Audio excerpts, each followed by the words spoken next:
Hello viewers, আজকে আপনাদেরকে চমৎকার একটি ট্রিক দেখাবো মাইক্রোসফট ওয়ার্ডের। সাধারণত মাইক্রোসফট ওয়ার্ডের ডিফল্ট হিসাবে ক্যালিব্রি যে ফন্টটি রয়েছে এটি থাকে এবং 11 ফন্ট সাইজ থাকে। তো এটিকে আমরা ডিফল্ট সাইজ হিসাবে যেকোনো ফন্ট সেভ করে রাখতে পারি। তো এটিকে আমরা কিভাবে আমাদের ইচ্ছামতো আমরা ডিফল্ট হিসাবে সবসময় একই ফন্ট রাখতে পারি সেটি দেখিয়ে দিব। প্রথমে কিবোর্ড থেকে আমরা কন্ট্রোল ডি চাপবো, তারপর আমাদের ফন্টের এই মেনুটি আসবে।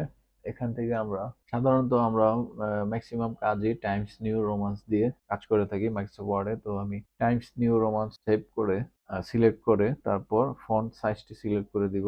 11 থেকে আমরা 14 অথবা 15 করে দিব। আমি 15 করে দিলাম।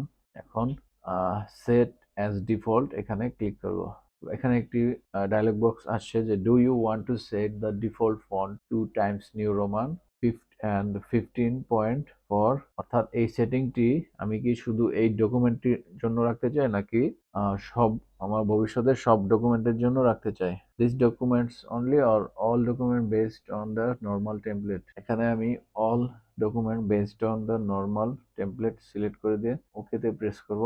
এখন আমি মাইক্রোসফট ওয়ার্ডের উইন্ডোটি ক্লোজ করে নতুন করে আরেকবার খুলবো, দেখবো কোনো চেঞ্জ এসছে কিনা।